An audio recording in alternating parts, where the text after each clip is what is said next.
Welcome to Time Traveling Team, the weekly podcast where we review every story of Doctor Who right from the very beginning. I'm Paddy. And I'm Tricia. This week we're starting Season 8 with Terror of the Autons.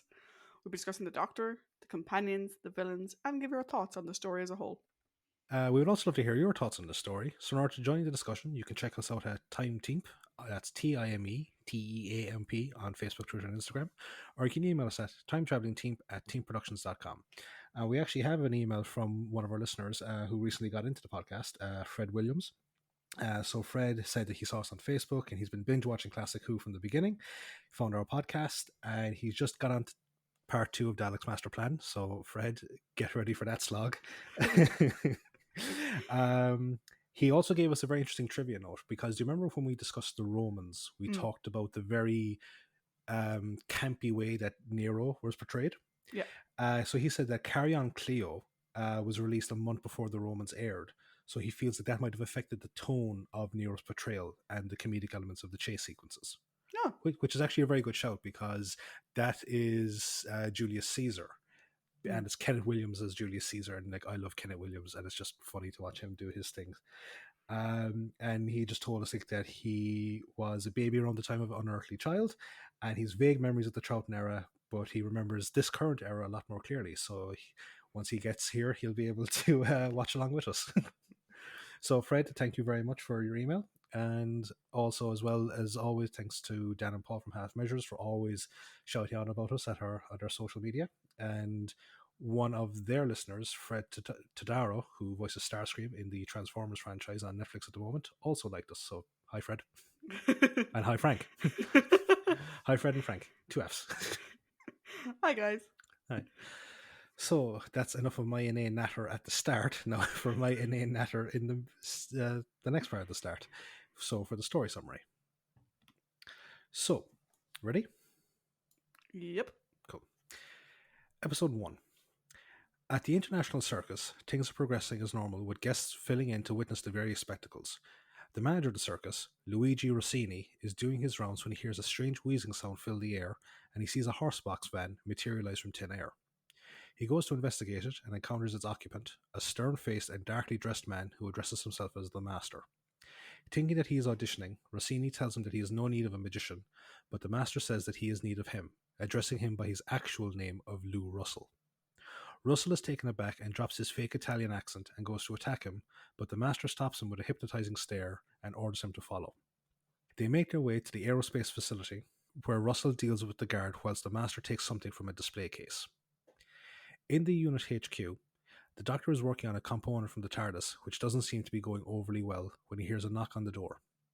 A timid young woman comes in and he tells her not today, which seems to confuse her. Suddenly the apparatus he uses starts to billow smoke, and the young woman grabs a fire extinguisher and uses it to quench the smoke. The Doctor berates her for her interference, saying that the smoke is a byproduct of a process called steady-state micro-welding, and that he has now been set back 3 months. He then goes back to work, but when he notices her staying, he tells her that he doesn't want any tea. She tells him that she isn't the tea lady and introduces herself as Josephine Grant, Jo for short, and informs him that she has been sent by the Brigadier to be his new assistant. The Doctor seems displeased by the idea and says that despite her extensive resume as a fully qualified unit agent, what he really needs is a scientist. He then goes back to work, but she shows him a document given to her by the Brigadier detailing a theft at the National Space Museum. The item stolen was a Nestine sphere, which was on loan from Unit for a special display in the museum. The Doctor gives out about the Brigadier's foolishness in giving it to the museum and tells Jo that the sphere is incredibly dangerous. Together they wonder who would want to steal it and why. At the Beacon Hill radio telescope facility, the Master arrives at the control room and dispatches the technician overseeing the equipment with a strange electronic wand-like device. He then hooks up the Nestine sphere to the broadcast equipment and sends a signal into space, which seems to reactivate the dormant sphere. The unusual activity is noticed by the technician's supervisor, Phillips, who arrives at the control room, but he falls under the hypnotic gaze of the Master. Back at Unit HQ, the Doctor demands that a scientist of Liz's caliber be assigned to him, but the Brigadier informs him that according to Liz, all he needed was someone to pass him his test tubes and tell him how brilliant he is, a role that he says Jo is more than capable of fulfilling. The Brigadier also informs him that she has relatives in positions of authority, and reassigning her may be difficult, but he will do as the Doctor requests, but insists that the Doctor be the one to inform her. Jo arrives and informs him that there is still no trace of the sphere. The doctor attempts to break the news to her, but can't quite bring himself to do it. She then informs him of a message from Captain Yates, who reported in about the strange activity at Beacon Hill, and the doctor says that they must go to check it out. The doctor goes to investigate the control room, whilst Yates leads the Brigadier and Joe to meet the facility director. As the doctor goes into the control room, he hears the sound of a materializing TARDIS, but instead of the ship, he sees a figure dressed as an English banker. The doctor recognizes him as a fellow Time Lord and asks what he is doing there. The Time Lord informs him about the Master, mentioning the history between the two renegade Time Lords and saying that if they meet, then the Master will most likely try to kill him. The Doctor seems confident in his ability to beat the Master, but the Time Lord warns him about being overconfident and points out a booby trap that was awaiting anyone that tried to enter the control room. He then disappears when the Doctor asks for help in disabling it, but the Doctor manages to deactivate it. Yates and the Director arrive, who tells him about the disappearance of the technician and Phillips. The Doctor then notices the technician's half-eaten lunch and opens his lunchbox to see the miniaturized corpse of the technician inside. Back at the Doctor's lab, Joe asks about the Nestine, and the Doctor brings her up to speed on what they are. Yates says that unit will be ready for them if they return, but the Doctor informs him that they already have, using the radio telescope to reactivate the sphere. The Brigadier arrives and says they need to find the sphere urgently, and the Doctor suggests searching all plastic-producing factories. Joe goes to make a list of the ones in the surrounding area, whilst Yates goes to organise search parties. The Doctor then informs the Brigadier about the Master and his allegiance with the Nestine. At a plastics factory, the Master, posing as an army colonel by the name of Masters, is in the office of the factory owner, Rex Farrell, and together they discuss a deal to supply plastic to the client of the Master. He then hypnotizes Rex to only obey him. They then go into the factory floor, where the Master connects the sphere to one of the machines. Rex then takes the Master to the main computer room, but en route they discover Joe, who went to investigate the factory but accidentally gave her position away. The Master hypnotizes her, and she reveals the presence of the Doctor and Unit's plans. He orders her to return to the Unit HQ and informed him that she found nothing unusual at the factory. Meanwhile, Rex is questioned by the factory manager, McDermott, about the order requisitions for the Master, who he says he has never heard of. Rex goes to show him the previous order records, but comes over faint when he can't find them. McDermott offers to inform Rex's father, the previous owner, about the situation, but Rex storms off, saying he will bring the Master to meet him, and after he leaves, McDermott puts in a call to Farrell Sr. Rex enters one of the production rooms, but is nearly killed by a newly created Auton until it is stopped by the Master. Back at Unit HQ, Benton arrives and informs Yates and the Doctor that they have discovered Philip's car, which had the Nestine storage box in it. They tell him to retrieve it, and he arrives back with it moments after Joe returns. Benton goes to get bolt cutters to open it, but Joe offers to pick the lock. However, the Doctor notices something odd about it and realizes that it is a bomb. Yates tries to stop Joe, but she knocks him to the ground as she struggles to open the box fully. Episode 2. Benton manages to wrestle Joe away from the box, allowing the Doctor to throw it out a window into the river below where it explodes. Yates asks how he knew that it was a bomb, and he says that he recognized Joe's behavior as being that of someone under hypnotic influence. The Doctor takes the motionless Joe to a nearby chair and explains to Yates and Benton that the Master's hypnotic abilities are able to overcome a person's nature, but once they are away from him for too long, their minds try to rebel against his influence. He explained that Joe's stillness is due to the mental trauma of her mind trying to comprehend the abhorrent actions she has just done. Together they all try to bring her back around, and after a while she finally comes to, but in a state of distress. She starts to recall some details of her encounter with the Master, but is unable to remember the location of the factory. In Rex's office, McDermott confronts the Master over his actions in the plant, which have set their production lines back a day's work. The Master shows him a sample of what he's been working on and throws a lump of plastic on the ground, and after a click of his fingers, it expands to assume the shape of a plastic sofa chair. The Master asks him to try it out, and when he sits in it, he comments on its cold and clammy nature. Suddenly, the plastic starts to move by itself, enveloping McDermott and suffocating him to death. Rex seems impressed by the plastic, but the Master says that he has a way to make it even deadlier and in smaller amounts. A short while later, Farrell Sr. arrives and is saddened at hearing of McDermott's death, but Rex struggles to recall exactly how he died. Father and son then get into an argument about the new direction that Rex and the Master are taking the factory. The Master tries to use his hypnotism on Farrell Sr., but he is able to resist. The Master leaves, commending him on his ability to resist him, and once he is gone, Rex starts to show signs of resisting the Master's control. Farrell Sr. thinks that he is sick and offers to take over his duties for the day, but Rex declines. Farrell Sr. then leaves but says he wants the master gone by tomorrow. Outside, the master goes to Farrell's car and changes the temperature dials in it. He meets him as he leaves and presents a peace offering in the shape of a new doll that he has developed, which resembles a hideous troll.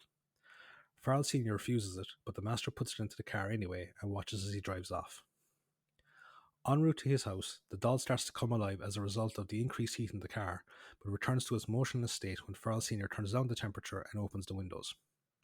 He arrives home and tells his wife about what happened in the factory and shows her the doll the master gave him, which she too is disgusted by and begs her husband to have Rex get rid of the master. They leave to go visit the coroner's office for a report on McDermott's death, and when they come back, Mrs. Farrell goes to prepare some tea, whilst Farrell Sr. sits down to read the paper. Suddenly, the doll comes to life and attacks Farrell, biting him in the throat, killing him, and then fleeing before Mrs. Farrell returns, who screams in horror at the sight of her dead husband. Back at the doctor's lab, Jo returns from a medical checkup and apologizes to the doctor, but he says it wasn't her fault. The brigadier arrives and asks if she is able to remember anything, but she says that she can't, no matter how hard she tries. The doctor says it may come back to her naturally, but the brigadier says that he may not have that time, and says he may eventually have to order a search of all the factories on the list Jo prepared earlier. Yates arrives and says that Benton discovered that a circus was in the area where Philip's car was abandoned. The brigadier prepares to organize a search team to check the circus for any signs of Phillips, but the doctor says that he will go instead, saying that he will be more subtle than the soldiers. He declines Joe's request to accompany him, and he goes with the brigadier to his office for some pictures of Phillips.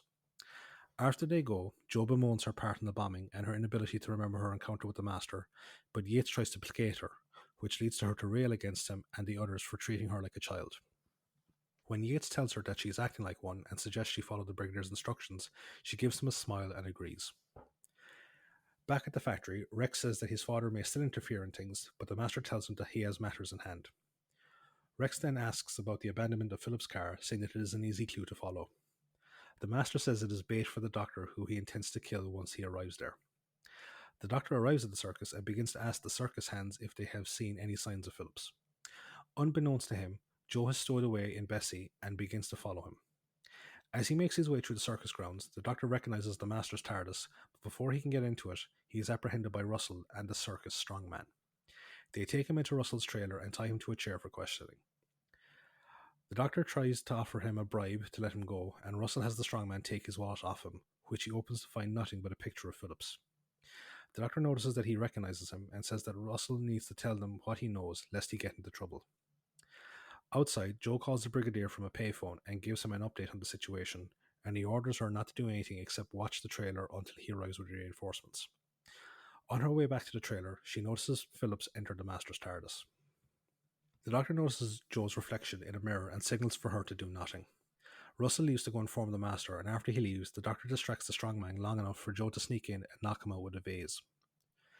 The doctor is initially angry at her for following him, but she cuts him off by informing him about seeing Phillips. As she is untying him, Phillips reports to the master, who orders him to deal with them. He bursts into the trailer as the doctor is explaining the nature of the TARDIS to Jo and prepares to use a grenade. The doctor tries to break the mental control on him, but the strain is too much, and Phillips rushes outside to get rid of the grenade, but it goes off and kills him. The doctor takes the TARDIS key off his body and enters the TARDIS, and returns a moment later carrying a small bit of machinery with him. Russell and the circus staff appear and start to attack them, but a police car suddenly appears and the two officers get out and rescue them, placing them in the car and then driving off. The brigadier and Yates see the car pull away just as they arrive and set off after it. Acting on a hunch, the brigadier has Benton check the police dispatch records, and his suspicions are confirmed when Benton says that no squad car was dispatched to the circus. In the fake police car, the doctor and Jo recover from their assault and thank the police officers for saving them. The doctor starts to examine the item he took from the TARDIS, and Jo suddenly points out that it looks like they are being driven into a quarry. The doctor asks to see one of the police officers' ID cards, and when one of them turns around, he suddenly pulls at the officer's face, revealing it to be an Auton. Episode 3. The doctor strikes at the Autons, causing the car to swerve off the road.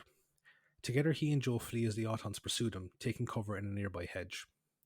The brigadier and Yates arrive, and they split up to try and find them, leaving the driver behind. The doctor calls out a warning to the brigadier as one of the Autons fires at him, barely missing him. The brigadier returns fire, but the doctor says that it is useless. The other Auton appears near the car and kills the driver. Yates, seeing that his bullets have no effect on the Auton, gets into the car and slams into it, sending it tumbling down into the quarry pit. However, it gets back up straight away and begins to climb back up.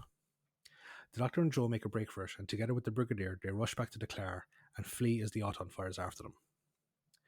They report back to Rex, who informs the Master, who seems to be relishing the conflict, saying that the challenge makes the Doctor's eventual demise all the more satisfying. Back at UNH HQ, where the Brigadier gives a rundown of events, stopping for a brief moment to stop the Doctor from entering the TARDIS with the device he stole from the Master's one. The Doctor preempts the Brigadier's speaking points, saying that the Autons with the Master are just a diversionary force preparing for a large-scale Nestine invasion. The Brigadier and Yates leave to finish planning the search for the Master, and Jo berates the Doctor for his rudeness to the Brigadier. She then asks about the device he took, and watches as the Doctor attempts to take off from the TARDIS. However, his attempts to leave fails, and he exits the TARDIS, giving it a frustrated kick as smoke billows out from the inside of it. He explains that his own TARDIS is an older model, so the device he took, which is the dematerialization circuit, isn't comparable, but he takes solace in the fact that the Master can no longer leave Earth.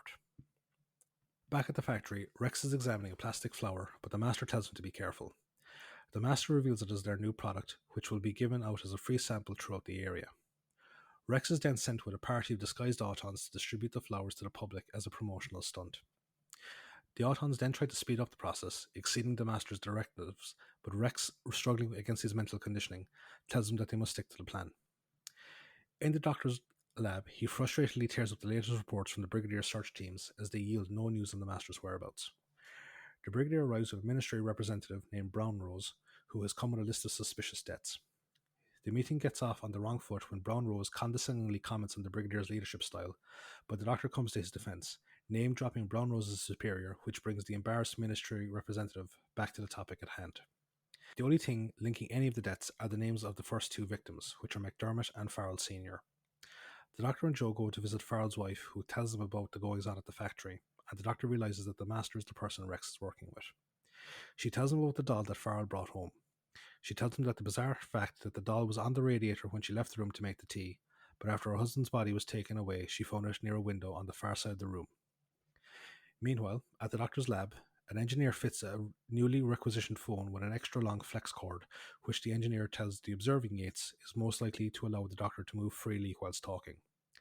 The engineer then leaves and goes to where Rex and the Autons are waiting, where he reveals himself to be the Master in disguise. The Doctor and Jo return to the lab with the doll, and the Brigadier and Yates watch as he dissects it, only to discover that it's completely plastic. He asks Jo to requisition some equipment, but when she comes back, she says it will take some time to arrive. The Doctor then says he will use the time to investigate the factory, but the Brigadier insists that he will go with him, and as they leave, the Doctor tells Jo to make sure no one touches the doll. After they leave, Yates decides to make some cocoa and starts up one of the lab's Bunsen burners. He then leaves to get the ingredients, and Jo calls through to the scientific stores for an update on the Doctor's order. As she's distracted on the phone, the doll comes to life due to the heat and attacks her. She calls out for help, and Yates returns, who then shoots the doll to pieces. Meanwhile, the Doctor and the Brigadier find the factory completely empty. They search Rex's office and find one of the plastic flowers, which the Doctor says that they can take back for analysis. The Doctor notices a large wall safe and begins to work on it whilst the Brigadier looks around for more evidence. The Doctor manages to open the safe, but is surprised to find an Auton inside. He calls out a warning as the Auton fires at the Brigadier, and he shuts the safe again. They return to the lab where Jo and Yates show them the remains of the doll and inform him of the attack. The Doctor is initially appalled at the idea of Yates making cocoa in the lab, but he then realizes that the doll came to life because of the heat. He then realizes that the plastic flowers might have something to do with the other reported deaths. He tells the others to leave so he can analyze it, but before he can do, the phone rings. He answers and discovers the Master on the other end, who says that he called to say goodbye, and then uses a small device to activate the flex on the Doctor's phone, which wraps itself around him and starts to constrict him to death. Episode 4. The Doctor calls out for help, and the Brigadier arrives and pulls the flex out from the phone, severing the connection to the Master's electronic device.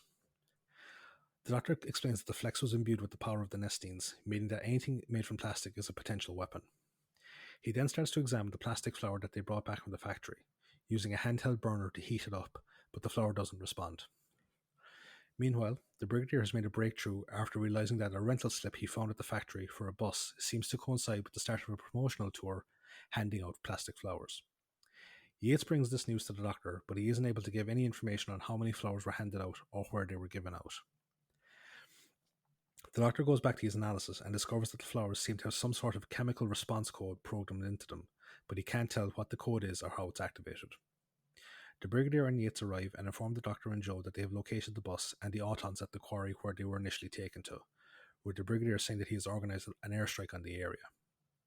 The Doctor asks the Brigadier to observe the Autons instead so he can have time to decipher the code, but the Brigadier says that he can't risk the population being given more flowers. Before they leave, Yates says that the airstrike won't take place for another 90 minutes, and he hands Joe a radio so that they can contact him at a recently set up observation post at the quarry if need be. Joe asks the Doctor if he will be unable to decipher the code, since it will most likely be in the native Nestine language. The Doctor converts the code to a series of pictographs that seem to resemble parts of a human face, but he still can't understand what they mean. He tells Joe to contact the Brigadier to delay the airstrike, but when she uses the radio, it activates the flower. The Doctor realizes that it responds to shortwave radio frequencies, and the Master must be planning to activate them en masse. Joe says the flower is acting like it's looking for something, and the Doctor calls it a warning as the flower looks right at her. It fires a film of plastic at her, which completely covers her mouth and nose, cutting off her air supply. The Doctor struggles to get it off her and uses an aerosol to burn it off. The Doctor realizes that the other victims must have set off the flowers accidentally. He asks Joe to contact Brown Rose to see if any of them were found at the crime scene and if shortwave radios were present. Before she leaves, though, he makes sure she's alright. At the quarry site, Benton reports that the RAF have begun preparations for the airstrike, and the Brigadier urges the Doctor to hurry up. Unbeknownst to him, though, the Autons are fully aware of their presence. Rex thinks the Master has abandoned him, and he tries to flee, but he is knocked unconscious by one of the Autons. Back at the Doctor's lab, he discovers that the plastic film is dissolved by carbon dioxide, meaning that the air trapped in the dead person's lungs would make it disappear. Suddenly, the Master appears and holds the Doctor at bay with his strange wand device. The Master says he regrets having to kill such a worthy foe, but he notices the flower on the table, admitting that he was the one that came up with the idea. The Doctor asks how they are to be activated, and he says that a radio signal from the Nestine consciousness will activate them. He says that 450,000 flowers have been distributed, and once the recipients of the flowers die, the Nestine will launch their invasion force using the ensuing chaos as cover. Joe enters the room and the Doctor tries to use her entrance as a distraction, but the Master doesn't fall for it, and chides the Doctor on not being gracious enough to face his debt. The Doctor then plays his trump card and says that if the Master shoots him, he will also destroy his own dematerialization circuit. The Master then threatens Joe, and the Doctor reluctantly starts to hand over the circuit, but Joe reveals the airstrike, and the Master then decides to take them hostage instead. He forces the Doctor to drive all three of them to the quarry, and Yates points out their arrival, forcing the Brigadier and Benton to try and call off the airstrike. All parties wait with bated breath as they hear the sound of the plane approach, but at the last moment it veers off course. Inside the bus, the Doctor and Joe are tied up as the Master informs the Autons that they need to accelerate the invasion plans. The Doctor informs Joe that they are only a few miles from the Beacon Hill facility, and says that they will need to warn the Brigadier. He manages to reach the brake pedals of the bus and uses the brake lights to signal the Brigadier in Morse code. Once the message is finished, the Brigadier orders Benton to call through to inform the civilian authorities about the flowers, and dispatches Yates to organise a guard at the Beacon Hill facility whilst he keeps an eye on the coach. Inside the bus, Jo reveals that she has managed to free herself, but the Master orders the bus to leave for Beacon Hill. As the bus approaches the unit blockade, Farrell comes to and tries to wrestle control of the wheel from the Auton driving it. The Doctor and Jo use the distraction as a chance to escape and leave from the swerving vehicle, but Jo injures her ankle after landing. The Master knocks out Farrell and tells the Autons to fend off the soldiers whilst he goes to prepare for the radio signal. The Autons inform him that they can sense the flowers being destroyed, but the Master tells him to carry out his instructions. The Brigadier arrives with Benton as the unit troops engage the Autons, and the Doctor asks him about the flowers. Before the Brigadier can answer, though, Jo points out the Master climbing up the telescope control room, flinging a technician from the stairway onto the ground below. The Doctor and Brigadier take off in pursuit of the Master and discover that he has locked the door. The Brigadier shoots off the lock and they enter the room, but the Master announces that they are too late as he points to a large ball of white energy forming between the two radio dishes. The Doctor points out that the Master won't be spared as he has outlived his usefulness, and so the two Time Lords work to reverse the signal flow to stop the Nestines from arriving. They manage to do it in time, and the Autons, who are on the verge of defeating the unit soldiers, collapse to the ground lifelessly.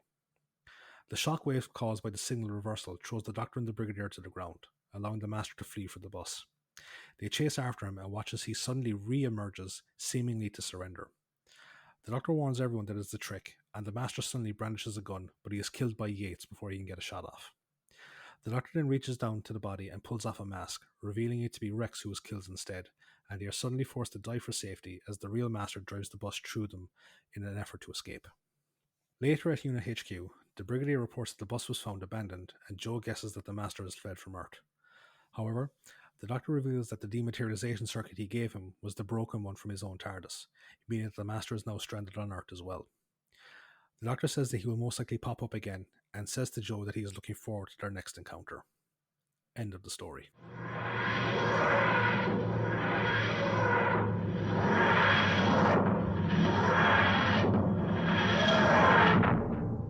So, as is usual, we will take our jaunty trip down via bus, maybe, to the trivia spot. So, what goodies have you got for us this week? Cool. So, first story of season 8 was aired on the 2nd of January 1971, which is 17 years before my birthday, Yeah. and ran until the 23rd of January 1971.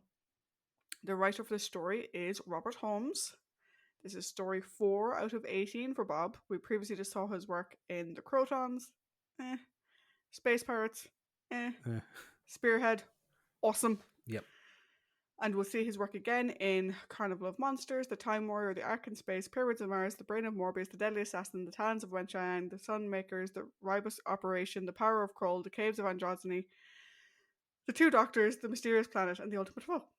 There's a lot of good there. There's some naff, but there's some great ones there. I don't think I've actually listed Bob's episodes before. I don't remember having to list out that many. No, but so far he's 50-50. Yeah. Keep him working with Autons. He's great. The director for this story is Barry Letts. So this is the 3rd story out of 6 to be directed by Barry. We previously saw his work in The Enemy of the World and then again in Inferno. Mm-hmm. We will see his work again in Carnival of Monsters, Planet of the Spiders, and The Android Invasion. Now, an interesting thing about Barry is, I don't know if you noticed this, in the episode, Barry doesn't get a directing credit. I have not noticed this. So, the reason for that is Barry was the show's producer at the time. Mm-hmm. And BBC staff regulations prohibited a staff producer from receiving credit for directing. Because fundamentally, you're being paid twice. Yeah. Once to produce and once to direct. So, one of the ways that producers were discouraged from engaging themselves in directing programs was to say, like, you're not going to be credited for it, so fucking stop doing it. Mm-hmm. Barry, though, got special permission from the head of series and serials to direct one story each season, and then his name just wouldn't be on it. Because Barry, like we've discussed before, he was a writer, he was a director, he was a producer, he was an actor. Mm-hmm. Barry was a man of many talents, and I love the fact that even though he doesn't get any on-screen credit for them, he still wanted to direct one story per year himself. Mm-hmm. So, working title for this story is so shit. It was The Spray of Death. Oh, that's terrible. Yeah, that... I don't even know what connotations that brings up, but it's just wrong. No. Just wrong. What did you think of the unit soldiers' uniforms? So they've actually gone like they're looking like proper military now. Yeah, so this story introduced what will become the unit's standard khaki uniform, right? Much more in line with a traditional military outfit. Yeah. Which replaced their custom beige uniforms of season 7, which Barry apparently referred to as the chocolate. Made them look like chocolates. There's also the new laboratory set. The way I think of the season 7 uniform is, this is gonna be so like weird and off the wall, but it's me, so what do you expect? The Sound of Music. The brown shirts. No, Captain Von Trapp. All right. You went the complete wrong fucking direction. No, Captain Von Trapp in The Sound of Music, he wears a sort of military-esque outfit for most of the movie. And it's a very light grey, somewhat muted. And I always remember a story of Christopher Plummer saying that he'd gone into Salzburg and gotten, much more richer coloured clothes. And he's like, oh, can I not wear these instead? And they were like, no. Given the fact that you're like a huge Sound of Music lover, yeah, yeah, like your connection with that's fine. But like, obviously, given the setting of the movie, and like, oh yeah, they were wearing brownish uniforms, Sound of Music. I'm like, oh no, that's not a good comparison. Okay, first of all, the color is beige, Beige. I not said brown. I said brownish. It looks brownish. Anyway, Yeah, Trisha's random tangent over. cool. Um, this is one of few stories, very few actually, and the first is the Tube of the Cybermen, where every episode drew in more viewers than the episode that came before it. Oh, interesting. Yeah. So Yates drove into an Auton and knocked him off the side of a cliff. That was obviously a man he bumped into. And it's very clearly a man when you consider the fact the way the Auton keeps trying to like steady itself as it's falling down the hill. No, going down the hill, yeah, I knew it was a person. But Well, yeah, yeah, but as in yeah, the falling part is a yeah. person, right? So so it wasn't meant to hit him, and it did. He fucking drove a car into a person.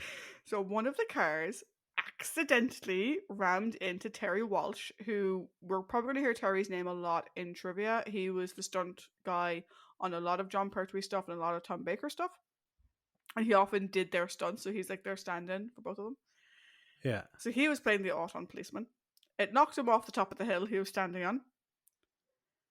However, because he was able to stand up and continue the scene immediately, and because the fall was so spectacular, they kept it.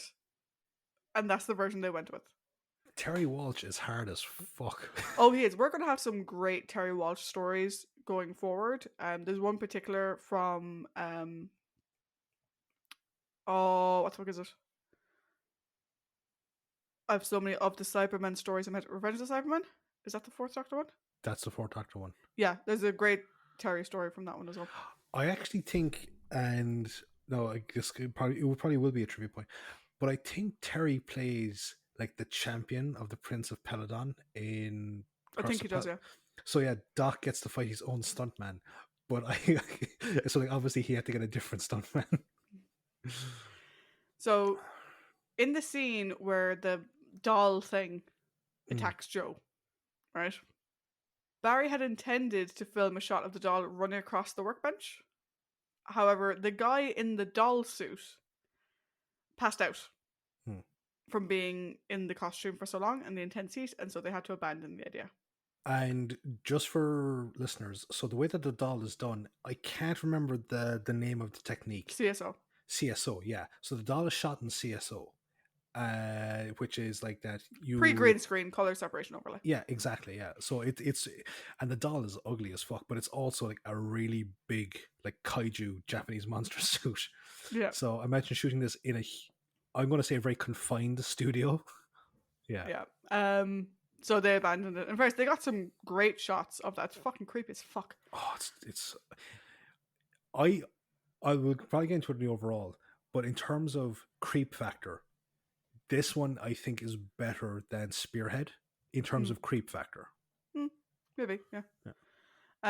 So we're going to talk about our cast later on. But there's one scene at the end where Rex is killed in the Master's place. When he died, his motionlessness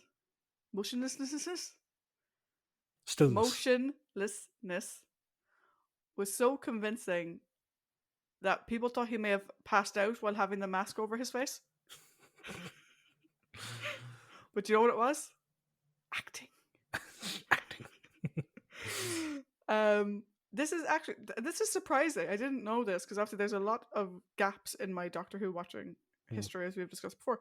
This is the last we're going to see of the Autons and the Nesting Consciousness until 2005. Yep, absolutely. Which is crazy. If you imagine, like, it was the season opener for season 7. Now it's the season opener for season 8, and we don't see it again until the show opener for the revival. 34 years later, yeah. Yep. Not a trace of them. We've talked about, is he Doctor Who D.R. Who? Is he Doctor Who DOCTOR Who? Is he the Doctor? Credits went weird again this time around. Episodes 1 and 2, John Pertwee is credited as DOCTOR Who. And then 3 and 4 is D or full stop who. Like, I don't get how they change this every time. I don't Surely know. you just have a template you stick on the fucking end of the episode. Yeah. Like, how can you get that wrong? We're fucking over budget. Knock off a couple of letters. It's crazy. Something I didn't know. Well, I think I did know because it was familiar when I was reading it, but I couldn't remember it specifically. Is Nicholas Courtney actually suffered an attack of depression during filming? So a lot of his dialogue was reduced or rewritten to reduce his involvement. So there was a double for a lot of his scenes on location. So there's a lot of arrangements so that the Brigadier is either seen from behind, or is obscured by another character, or is over there, out of the way. He was able to return to filming within a couple of days, but I didn't know that he missed work because of that. I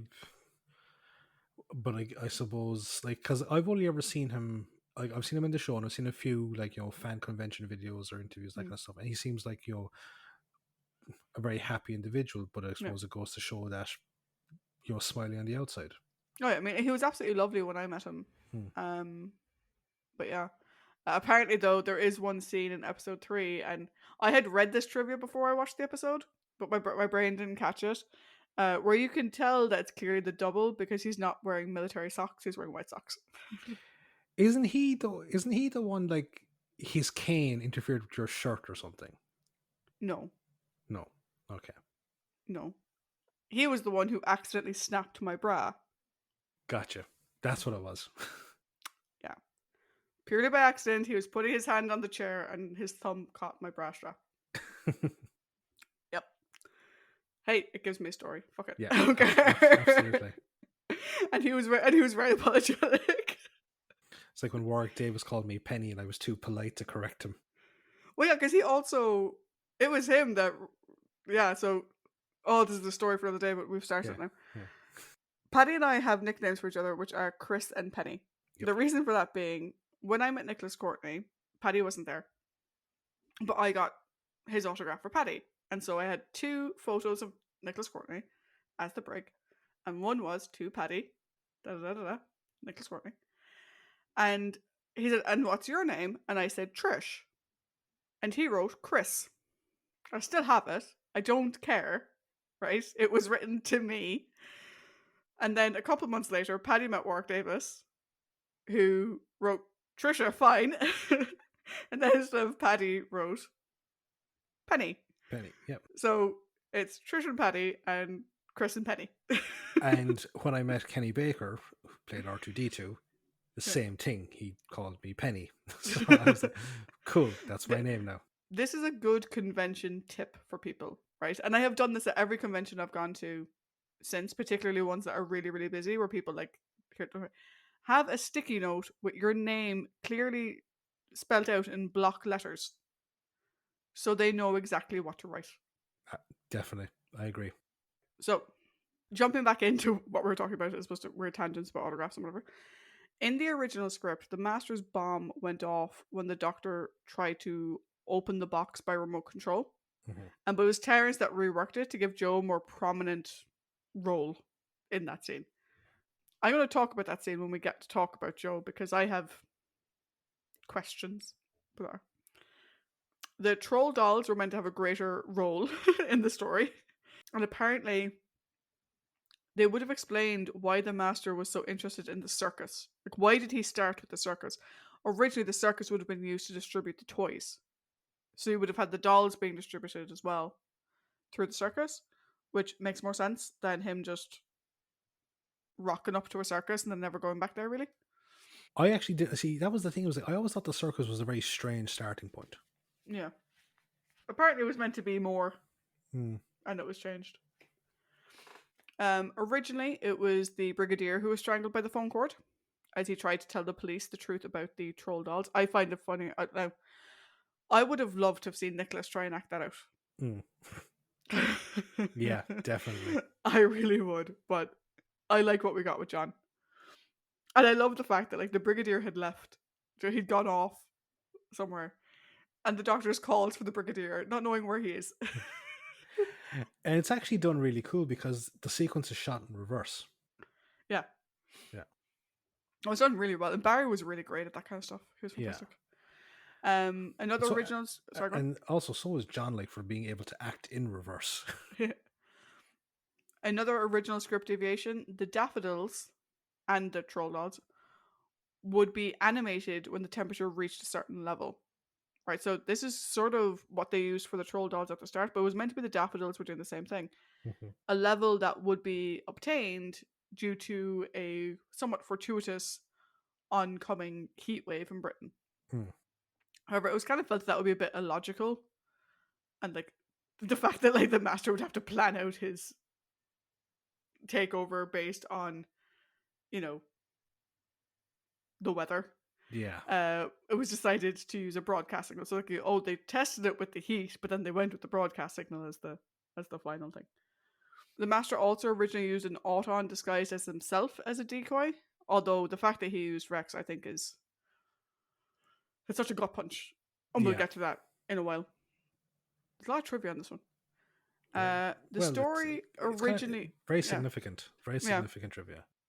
The story originally ended with the Doctor avowing that the Master would stay on Earth until I destroy him or he destroys me. And the head of BBC Serials, Ronnie Marsh, was like, nope, that makes him way too bloodthirsty. Nope, no. So it was changed to the Doctor saying that he was looking forward to their next encounter, and I have thoughts on that. Yeah, so do I. Which the people who wrote this on the TARDIS wiki also clearly had thoughts on it, and their thoughts are like not mine. Bob Holmes claimed that for the basics of the serial, they were all around him. So there was a detergent company giving away flowers, and he remembered the warnings about plastic bags. Don't leave plastic bags around children. Mhm. And those inflatable plastic chairs and apparently ugly troll dolls were all the rage at the time. So he basically took all of these things he saw in his everyday life and went, Doctor Who! It's a staple. Yeah. Barry requests. So there was a sequence where Yates yells to the Doctor, "We've got him now." And Barry requests that they reshoot it because the performance was a little bit over the top. And apparently Richard Franklin was like, "Thank you." I'm very grateful for doing that again. I have thoughts about Richard Franklin's performance in this. So do I. I will get to him in a while. So let's go on to our cast, right? And start wrapping up this trivia section, which has gone on way longer than usual. So this is the first story. So we mentioned Sergeant Benton last Mhm. week. This is the first story in which he was given an annual contract rather than being what they call a day player, where he was just credited for individual stories. So this is the start of Sergeant John Benton's annual contract. Which is surprising, like seeing as how he's kind of been very prominent in the last season, I'd say. He's been there, but I can understand that he was more sort of being brought in as Mm. filler for a bit. It wasn't really until Inferno that he was a Uh, proper character. And they probably saw in Inferno how well he did and decided, you know what, let's fucking keep him around. I'm just I'm such a mark for Benton. I'm like, no, like immediately he should have been hired straight away. Goddamn it, from episode 1. Oh, I agree, but I can understand why. We have a new member of unit, Mm-hmm. Captain Mike Yates, who is played by the previously mentioned Richard Franklin. This is Mike's first Doctor Who acting credit. He will go on to play Mike until Planet of the Spiders. So pretty much from now until when John leaves. Yep. He did come back in the 20th anniversary special, The Five Doctors, and he also came back in the 30th anniversary adventure Dimensions in Time. He also wrote The Killing Stone, which was a spin off novel featuring Mike Yates, and it was released as an audiobook. He's contributed to a number of other audio stories, so he's been very well involved in the sort of Doctor Who franchise after he left. His other television credits include Crossroads, The Saint, Blake Seven, Emmerdale. He was an engineer in Rogue One, which I didn't capture, and now I want to watch Rogue One again to try and find him. And his first ever television role was in Dixon of Dock Green, Oh, which is a show we have mentioned a lot before. speaking of Yenton, Benton and Yates, Yeah, I that's a remember pairing I never. Well, actually, I say that's a pairing I never thought of. That's a pairing a lot of people people. really like. I So I remember before I was really able to start watching Who thanks to UK TV Gold, I read I think like four Doctor Who books. Two were based on just completely random stories. One was with the Fourth Doctor, and one was with the Sixth Doctor. Hmm. But I remember I got novelizations of a story that's going to happen in this season. It was called the Doomsday Machine, but it's the Colony in Space is the actual Hmm. story name, and also Day of the Daleks.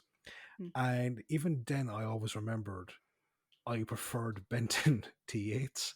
So do I.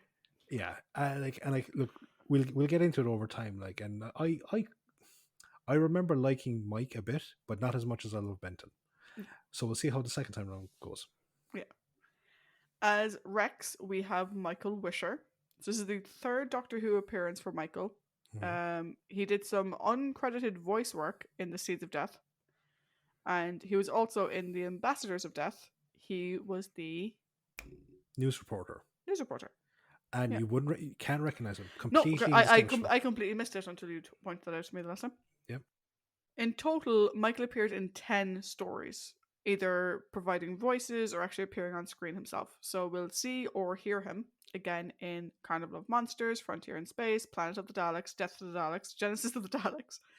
He does the voice of Daleks. Yep. Revenge of the Cybermen, and Planet of Evil. That is again a really really good repertoire resume for Doctor Who. Yeah. For really good appearances. And also, I know that we mentioned it last week when we were talking about Benton, but in the wartime fan made movie, he appears as flashbacks of Benton's father. Yeah. You mentioned that already last week. Yeah. Yeah. But now we know who he is. Yeah. Michael's non-Who acting credits include a TV miniseries of Alice in Wonderland where he played the Cheshire Cat. I'm going to talk. That's him. Right? This also featured Elizabeth Sladen as the Dormouse, who would later go on to play Sarah Jane. And it actually brought back Barry Letts and Terrence Dicks, but their roles were reversed, with Dicks being producer and Barry being the writer. I looked for it on Amazon because I'm now kind of curious and I want to get it. And the only copy you could get was it didn't deliver to Ireland. I was like, God damn you. So if anyone has a copy of the TV miniseries Alice in Wonderland, which has Michael Wisher as the Cheshire Cat and Elizabeth Sladen as the Dormouse, contact me because I want it. His other credits include Airline, Dixon of Dock Green, Z-Cars, Adventure Weekly, and The Newcomers. Michael passed away in 1995. As the Master, our new Time Lord, we have Roger Delgado. This is the thing. He was born Roger Cesar Marius Bernard de Delgado Torres Castillo de Roberto. That's a name. It's a name and a half. It's like four names, really. It's that's an slightly amazing racist. name. But that's an amazing name. This is the first of 8 appearances for Robert as the Master. So we're going to see him again. Mind of Evil, Claws of Axos, Colony in Space, The Demons, The Sea Devils, The Time Monster, and Frontier in Space. Robert had requested, and we'll talk about this more when the character leaves. I wanted to include it here in case I forget it. Robert had requested that the Master story arc come to an end in the final game, which really sort of plays on the Moriarty Holmes dynamic. Because he was having trouble finding other work, because other directors thought that he was full-time for Doctor Who, because he was on it so often. Well, to be fair, the first 5 stories you called out there are this season. Yeah. So they thought he was full-time. He was having really bad trouble finding other work, and so he basically asked for the character to leave. Reportedly, the character would have been killed off to free up Robert to do other work. Sadly, Delgado passed away before that could happen. And obviously, the Master still lives on today in Sacha Dhawan. Yep. He worked extensively on British stage and TV and film, including The Avengers, Danger Man, The Saint, The Power Game, Randall Hopkirk deceased, Sergeant Cork, Sherlock Holmes, The Rivals of Sherlock Holmes, The Assassination Bureau, The Stranglers of Bombay, The Terror of Tongs, and The Mummy's Shroud. And that one random scene in Star that he's in. Oh, yeah. Yeah. Robert died on location in Turkey whilst he was shooting his first comedy role in the French miniseries The Belle of Tibet. He was killed along with 2 film technicians when their chauffeur driven car came off the road and plunged into a ravine. As such, he has the sad distinction of being the first major Doctor Who actor to die. And it was Robert's death had a major impact on the cast, and particularly on John. And we'll get to this when we talk about John's final season. But it was Roger's death that prompted John to leave, basically. Like, that's one thing that's abundant over this period in Doctor Who, is that everyone is incredibly close. Oh, yeah. Lastly, we have our new companion. That was horribly depressing. Lastly, we have our new companion, Jo Grant, played by Katie Manning. So, interesting thing about Katie. Katie is notoriously short-sighted. Yeah. And the first day on set, or on location rather, because they do all the filming on location first. First day on location, what did they do? They took away her glasses. Because Jo doesn't wear glasses. Nope. So when they're escaping from the Auton policeman in the quarry, now there's 2 stories going around, right? One is that she tripped and sprained her ankle. And the second is that she ran straight into a tree and knocked herself unconscious. I've heard that story. Yeah. Regardless of which one it was, and I think it may have actually been both, because there's one point where we see Jo fall over. I think that may have actually just been Katie herself falling over. 2 things that happened though. The first is that one of the production assistants, Nicholas John, took her to the hospital, and to try and lighten the mood, joked with her about how the producer would have to replace her. Oh no, sure, you went and got yourself in the hospital on your first day, they're gonna have to replace you now. She took it so seriously that when John found out, when John Pertwee found out, he gave out to that producer for upsetting her. The second thing is, and this is something, I love that this is where this came from. Yeah. A common thing with the Doctor now is the Doctor holds their companion's hand while they're running. Yeah. That came because Katie was short-sighted and John didn't want her to fall over. He, like, as we'll see now, and obviously new in trivia as time goes on, John adored Katie Manning.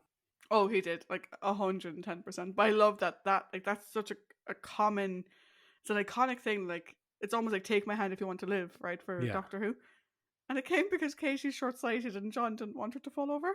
I'm like, that's adorable. Katie will go on to appear as Jo in a total of 15 stories. She'll also return to the role in the Sarah Jane Adventure story, Death of the Doctor, and she's done a lot of work with Big Finish. Now, there was a little bit of controversy, would you call it that? In 1977, she posed for a glamour magazine called Girl Illustrated, nude, with an original Dalek prop. Apparently she laughed it off, saying, like, you'd have to put me under a microscope to see anything. Right? And apparently John Pertwee's reaction was saying, oh, typical Katie. She did say that it went over like a cup of it went over like a cup of cold sick. Is how she describes it. And like I've heard this before, like, and I actually remember thinking, because like one part of it that was kind of pointed out was that a lot of complaints seem to come from Doctor Who fans, and I just remember thinking, so it's okay for her to be like ostensibly at the time the token sexy female character to draw in male viewership, but when she goes to, I won't say the extreme of it, but when she does reveal a bit more, then it's like, oh no, and it's like, but choose a fucking happy medium, you know? Yeah, I mean, obviously that magazine is not for children. No. Do you know? So if your children saw her in that magazine, that makes you a bad parent, not her a bad person. And also, that shop needs higher shelves. Yeah, Yeah. very much. Katie's non-Who work includes Sophie Task Force, Target, Casualty, Gloria's House, and just because it looks like an interesting title, The Miraculous Mellops 2. I th- Katie is Joe. Like Yeah, she is. she's such She like really is. because like Joe is like the girl of the time. Like Yeah. she's kind of like Polly, Mm. but obviously we want to see her in her own time a small bit more. And Katie is no different. Like even now, Katie is still like just this slightly scatterbrained but sweet and adoring. Like I've never met her. All I've seen is just rakes of interviews. She does a lot of interviews on the Wartime DVD. Yeah. And yeah, she's just She lovely. also after Elizabeth Sladen passed away, Katie did a lot of the specials that the BBC done. Mm. She was interviewed a lot for that, and she's done a lot of interviews over the anytime they do anything about John Pertwee's era, they're always talking to Katie, because even though Caroline John was a companion of that era and so was Elizabeth Sladen, Katie's there the longest, Yeah, and she's sort of the default John yeah. Pertwee companion that a lot of people think of. Oh yeah, absolutely. Like it is Katie and John, Yeah. or Joe and John, or Joe and Doc.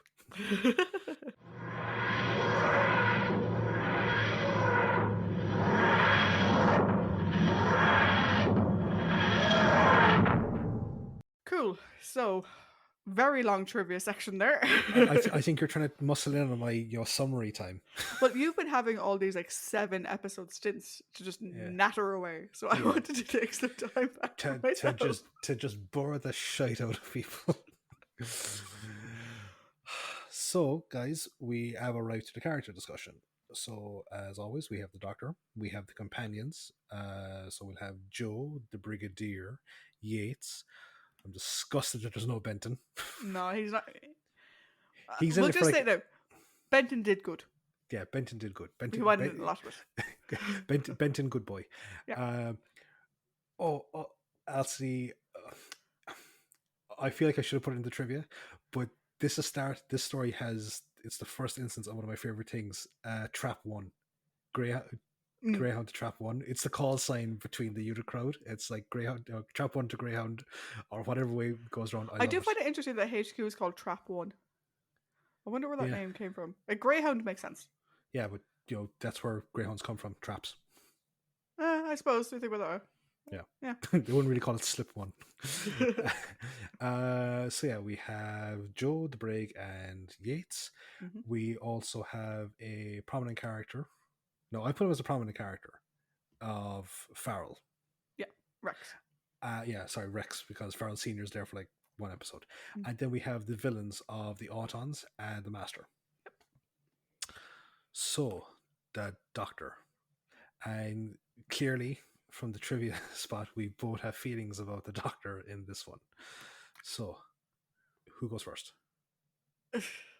I'll go first. Okay. I don't like him in this story. Hmm. He's a bit of a dick. Yeah.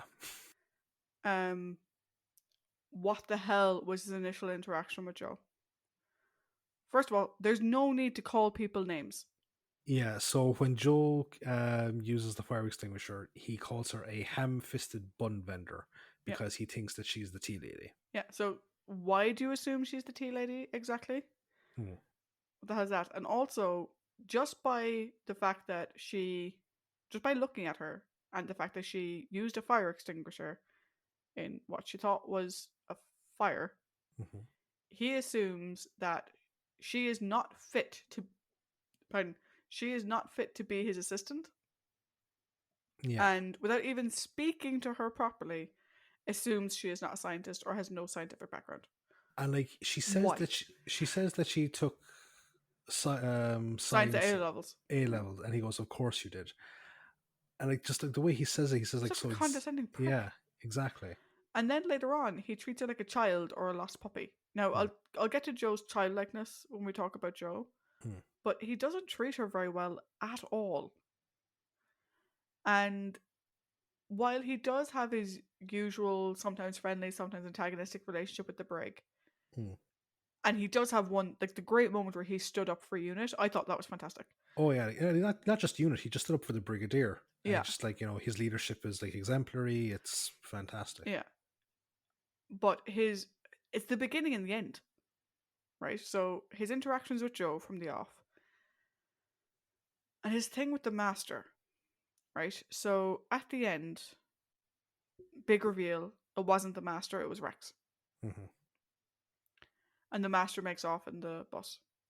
And the Doctor smirks, kind of going, "You sly devil. Yeah, A man just fucking died." And then later on, he says he's looking forward to meeting him again. Dude, people died. yeah. Like I didn't like that because I'm in very much agreement with you for everything you said. Like his handling of Joe Mm, from when she enters up until it's revealed, it reminds me of Doc Bill's early interactions with Ian and Barbara. mm, Say like from like, an unearthly child Alex and up until the end of Edge. yeah, Yeah, so in that arc, very reminiscent of that. But also when the Doctor gave out to Jamie, when Jamie thought he was rescuing him yeah, in the Web of Fear, and again, it's a case of if they don't know that everything's okay, how the fuck are they supposed to react when they see something bad happening? yeah. It's also this inverse of Troughton's relationship with Zoe, Hmm. where, there's slight antagonism there, sort of being a bit demeaning to her intelligence. But this is sort of a case of like, she's like, "Oh, I've done cryptography and escapology and whatever." Clearly, Joe has a lot of hobbies, Yep. right? Fine. Um, and he just sort of like rolls his eyes, like, "Sure, you have, yeah, Yeah. whatever." And it's like, don't be such a dick. And like his thing with the Master. No, I have to say it first of all, right? The chemistry between Roger Delgado and John Oh, it's Pertwee, brilliant. it's fantastic. Oh yeah. It's so good. Like oh my god, like I I I love the fact that there is a Holmes esque and Moriarty esque Mm, relationship going on here. It's great, but no, I haven't read a lot of Sherlock Holmes, even though the fucking big book is here beside me and I'm slowly making my way through it. mm, I don't ever really recall Holmes being like happy at the idea of people are dying by Moriarty's hands. no. So here it's like it's not a game. Mm, And even if you go back to say like okay, the first Doctor and the meddling monk. mm, The first Doctor did kind of act very impishly and it's almost like it was a game between the two of them. mm. But that was because he always had the upper hand. Yeah. He never like and like it's not the monk's MO to put innocence in danger. No. So it was a kind of a battle of wits. The, And the then the the monk wasn't killing anybody directly. He no, was trying to orchestrate historic events. yeah, no, to be fair, he was about to fire fucking missiles into a Viking fleet, but neither here nor Yeah. there. He didn't actually do it. Mm, But, and then you've got the second Doctor and the War Chief. yeah. Now, again, it's two renegades, but the Doctor isn't relishing the idea of all these soldiers dying as part Mm, of a game. Whereas here, it's like, okay, I get that you want to fucking match wits, but there's a fucking stream of corpses behind this one meeting. yeah. It's like, you sort of get this sort of defensive thing where it's Mm. like the first Avengers movie Yeah. where they're having the scene in the lab where like they're first all like turn on each other and whatever, and they're like, "Oh, why are you building hydro weapons?" Mhm. And Fury is like, "Because of him," pointing at Thor, and the fact that Thor and Loki used an Earth town Mhm. as their private battleground. Yeah. And that's essentially what the Doctor's saying he's looking forward to here. Mhm. He's looking forward to doing battle with the Master again. They're both stranded on Earth, so Earth is going to be their battleground. Yeah. And that rubs me the wrong way. Like, I get that the head of Serials didn't want him to be like, it's going to be him or me. Like, either he'll have to kill me or I'll have to kill him. I actually would have preferred that Mhm. to this, because it means that at least the Doctor knows that this has to end. This can't be allowed to continue. Because like that would have been very reminiscent of a point I was about to make. Where is the Doctor from the end of the Daleks' master plan? It's Yeah. like, what a waste! All this debt, what a waste! Where is that Doctor? Yeah. Because at least then, where it's got to be one or two of us. Which was, it's either the Daleks or it's us. Yeah. So where's that one? Like the little smirk when he drives away, it's almost like he's happy he escaped. Yeah. I was like, dude, he literally, like, Yates shot an innocent man, and you're just sat there smiling. Mm-hmm. What the? Like, if Liz was there, she would have smacked him over the fucking head. Yeah. I think, like, or even Liz would have probably gone, if this is the way it's going to be, I want no part of it, Yeah. The only positives for me for the Doctor are, okay, yeah, he defended the brig, and we get to see Science Doctor, which I love, and we get to see Detective Doctor, which I also love. Yeah, I think like his interactions with Unit were very good. Mm-hmm. Like I said, his chemistry with Roger Delgado was... Oh, it's just beautiful. It's fantastic. It's brilliant. You can totally understand why people love the two of them together so much. I'm just going solely from memory here, okay? But I think that this will be the best chemistry between a Master and the Doctor we'll ever see. That's including everyone else. I think so too. I like Ten and Tennant and Sims was great. Yeah. I actually like Jodie and Sacha Dhawan. They're good as well, as is Michelle Gomez and Peter Capaldi. Yeah. But nothing feels as natural as this.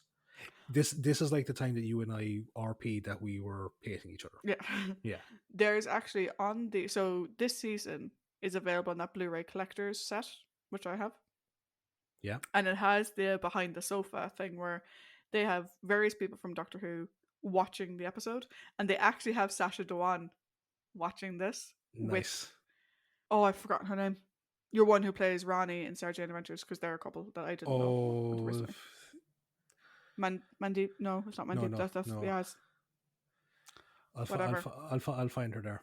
Yeah. They have them watching this, and you can tell how much he's just loving watching this other Master. Like, we're getting off topic, but like, yeah, I think it's great. I think their dynamic is fantastic. They're amazing. Anish Mahindra. Yeah, that's it. Yeah. So, given that we have a couple of new characters in the companion bracket, we have Joe, the Brigadier, and Yates. Do we want to do the Brigadier, Yates, and Joe? I think so, yeah. Yeah, okay. Brig. Okay, I love his new uniform. Yeah. I do. I'm weak for his new uniform in many different ways, right? Mm-hmm. Why did he sign off on storing the consciousness in this museum? Did he need the funding? Did he need the publicity and the public interest? So this goes back to a point from Doctor Who and the Silurians. Unit signed off on this. Yeah. Now, I know that they said that the Brigadier's signature is on it, but is he being told to sign off on it, or is this his idea? Yeah, see, I have a funding question. Yeah. Because why are they all piling into Yates's car? Where's his Jeep gone? Yeah. Literally, the entire story when they go to rescue, like, initially I was like, oh, they're going undercover in their full military uniforms in this tiny blue car. But then, like, they go off, like, at the end. In the, like, did your new uniforms cost you that much money? That you had to give up your Jeep? Possibly. Benton has a Jeep. But this is my Jeep. I brought this from home. Did he forget to make the payments? Like, where does Jeep go? I only had 2 payments left. Did Liz take it? Did Liz get it in the separation? She got the Jeep? Possibly. It's my severance package, motherfuckers. But yeah, okay, that was I can't help but notice these things though. No, but seriously though, one of the things I love about this story is, like, he has some great moments, he has some funny moments, some brave moments, whatever.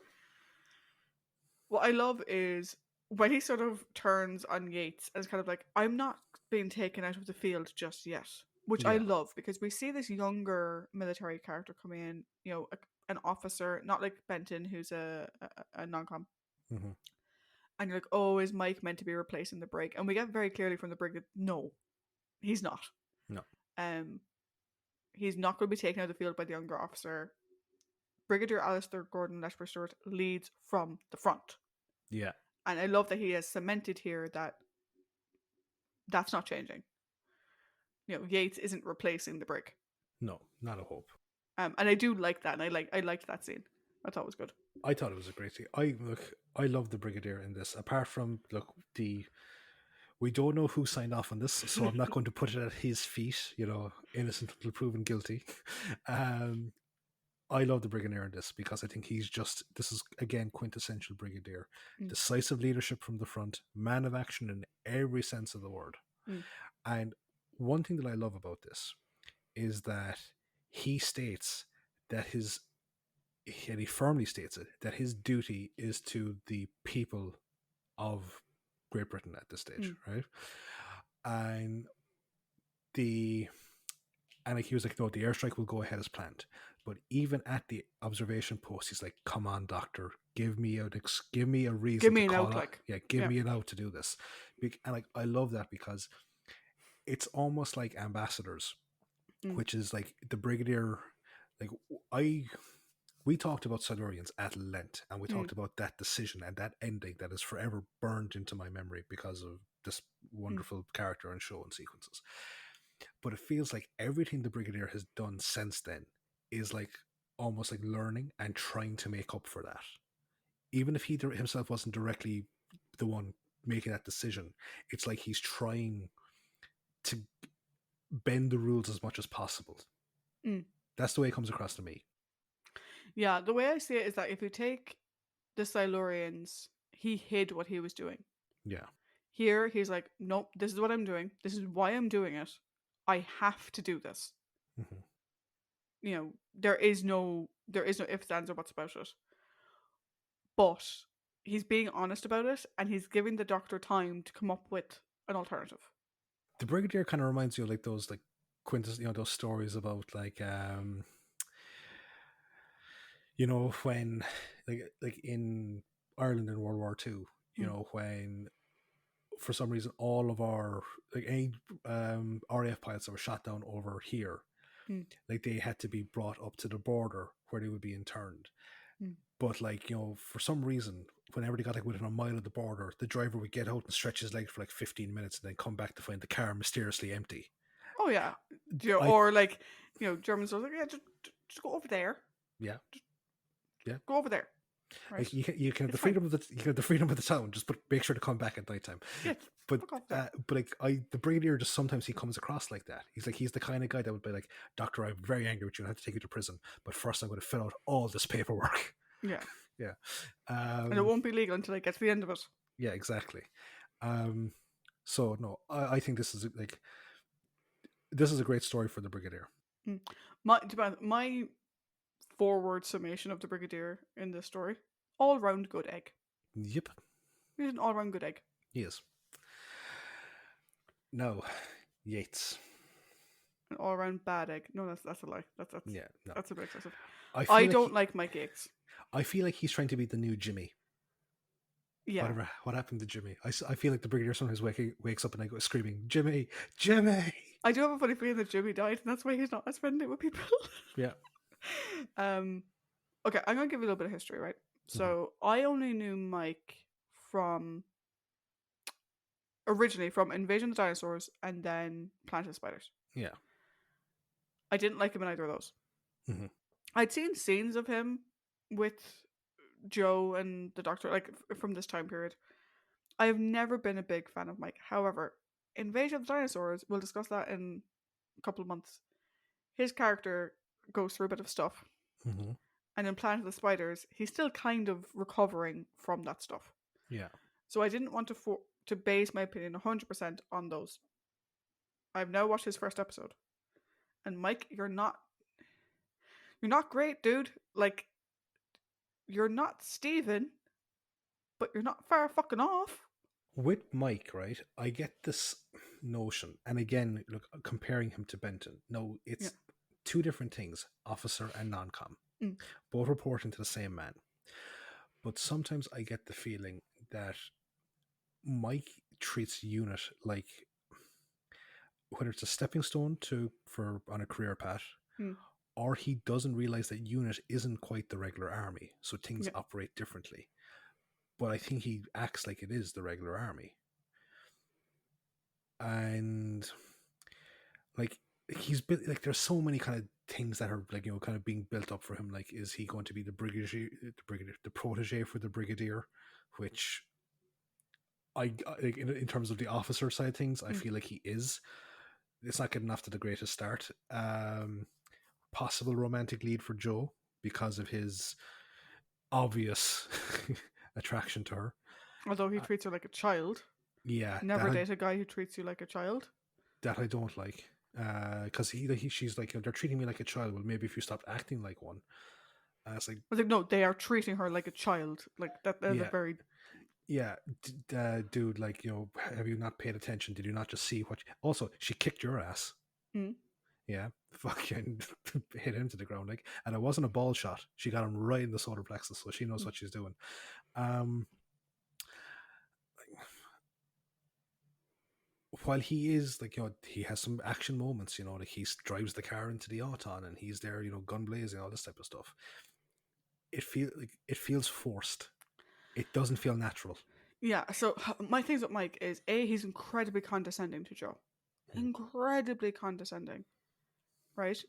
Mm. We'll talk about her in a second and the fact that like nepotism played a part in her getting her job.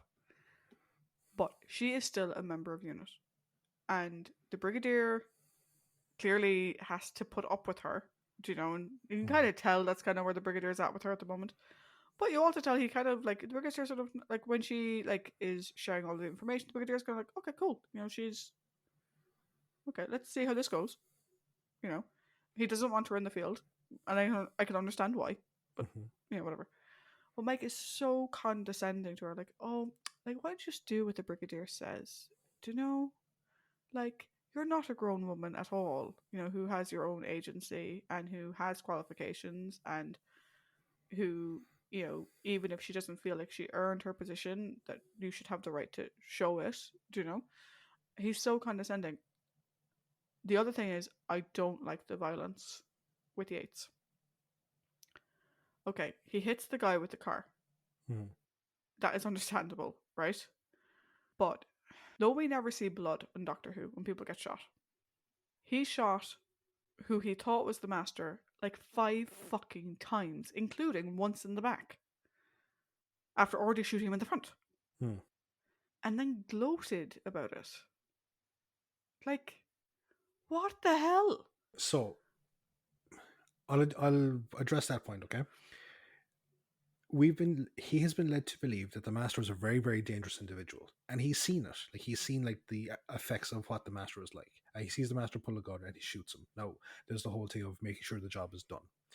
But I never like when someone takes satisfaction, like when essentially a good guy is taking satisfaction in the death of someone like that, Mm. and nor does he show remorse for like. No, When he realized again, it was Rex, there's no like, oh my god, yeah, what did I do? yeah. But also, I wasn't aware that Unit had an open shoot to kill order. Mm. When it comes to people surrendering or anything like that, I would have thought, like, obviously in direct combat, it's Yeah, like, if defend it's a yourself. shootout, Yeah. like we've seen shootout scenes before, but again, they're shooting. Like I've never seen a scene before of Unit knowing they've hit someone, continuing to shoot them. Mm-hmm. That has never happened before. Yeah. Do you know? Particularly someone who looks, for all intents and purposes, human. Hmm. It's different. Like, okay, you're going up against an Auton, you're going to shoot him full of bullets, whatever. But that's it. It's a slightly different thing. Yeah. Like, your man was falling over, and he kept shooting. Mm-hmm. It's like, you got him, Yates. Calm the fuck down. And the fact that we don't see like scripts go off and we don't see fake blood or anything, it makes it difficult to follow that as a viewer. But like, it's very obvious that like his shot hits at least 4 times. Yeah. I feel like a Sam Peckinpah movie where there would just be slow motions of blood everywhere. Yeah, like I said, Mike bothered me in the stories I'd seen him in before. Hmm. I wanted to give him the benefit of the doubt because those stories are very specific, you know, and like his storyline in them was very specific. I am curious to see how he develops, Mm-hmm. but I'm not liking him so far. He's Yeah. not quite at Steven level, but he's a damn sight fucking close. It'll be his competency which Mm. compares him. Mm. So, Joe. Mm. Now, I'm not gonna lie. I did have a few moments where I was like, I want Liz back, please. I had lots of moments where I wanted Liz Mm. back, which isn't fair. No, it's not Joe's fault, and it's not obviously Kay's fault or anything No. like that. It's just like, okay, so we mentioned, and I used the line in the summary. Mm. Liz has written out the show by going back to Cambridge for a more fulfilling job than, and she says it to the Brigadier, the doctor just wants someone to pass him test tubes and tell him how brilliant and clever he is. Liz never did that. Liz never did that. Liz never did that. Yeah. Okay, we need to talk about that, right? Okay. Because it feeds into how Terence and Barry created the character of Joe. Hmm. That's who they wanted the character to be. Yeah. That was never who Liz was. It's never who we saw the Doctor wanting her to be Hmm. or needing her to be. And this is where I say that, like, the way they describe it is both a compliment and a kick in the fucking teeth. Yeah. Because it's a compliment to Liz that they're like, you know, if the role of the assistant was just to hand test tubes and tell the doctor he's great, Liz is so far beyond that, it's not even funny. Hmm. But it also implies that that's all she ever did, which is untrue. And we talked about this in our rambling about Liz, and Yeah. we've talked about it for the last 4 weeks. And like, it highlights like that there is an element of narcissism to the Doctor, and Yeah. we've seen it throughout all of them. Like we've seen it, in First Doctor where he says, I'm so constantly out wishing my enemies that I sometimes forget the gentle art of fisticuffs. And we've talked at length about the second. Yeah, we've seen the second Doctor's Huge ego. huge ego in the sense of like, he has to be the smartest person in the room. Whereas with this, it felt like the third Doctor really enjoyed having someone that was like of a maturity, of a very sound scientific background, and yes, he kind of took for granted at times, but I don't think he ever treated her, as like a gopher. No. And I strongly disagree with Barry and Terence on what they felt the companion should be. They have both said that the companion should be the character, the audience insert, who's there to ask questions. Who the fuck was that character up until now? Jamie, a bit, maybe? But like, to reduce the character to just that, I think it really undermines. And like, the worst thing is that when you have the brig described, that's why Liz left, you're setting up that that's all Joe is going to be, Mm-hmm. which is doing Joe a discredit. Yeah. Now, I do have a couple of things about Joe though. Poor thing is a little bit clumsy. Mm-hmm. That's partially Katie's fault. Since when does lockpicking mean having the most humongous set of keys on the planet and just so happening to have the right key to fit the right lock? I would have loved if she said, "I'll do it," and she took out a lock picking kit. She takes out a huge bunch of keys that would make Hagrid jealous, and she just so happens to have the right key to open that lock. Yeah. You don't even get the sense it's like a skeleton key or something like that. It's just she has the key to the lock. It's like, that's not being a lockpick. That's being a hoarder. Hmm. There's a difference between the two. And because like it is a very large jumble of keys. Like, Yeah, like, that's crazy. yeah, no, She couldn't sneak up on anybody with the sound of the keys jingling in her pocket. Like, no, Jesus, no, and not a hope. she does act like a petulant child Mm-hmm. because she's being treated like a child. Yeah. And in fairness, I kind of got the sense from the way the brig describes her that a relative got her the job Mm-hmm. to kind of give her something to do. Mm-hmm. You get the sense that like she has a relative in the ministry or something. Do you know? Maybe a sir something or other, or a lord something or other. And this was like, we need something for Joe to do. She's got all these random fucking interests. She needs a fucking job. Okay, well, unit can make use of those interests, whatever.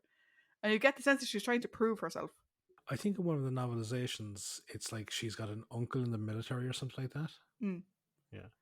So like, she's clearly trying to prove herself, Mm-hmm. but they're treating her like a child, Yeah. which just makes her want to prove herself more, which unfortunately comes across like her acting like a petulant child.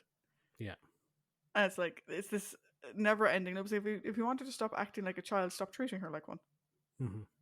But if she wants them to stop treating her like a child, she stop acting like one. That's, one of you be the adult.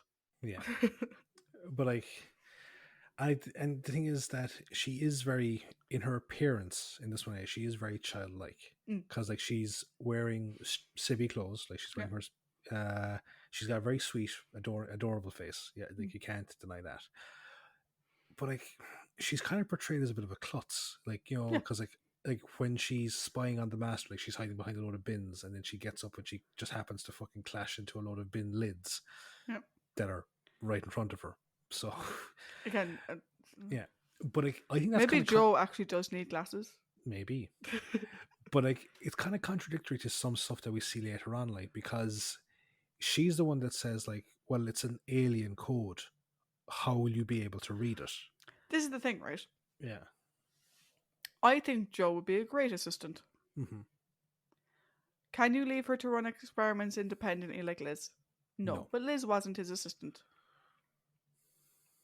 Or shouldn't have been anyway. Mm-hmm.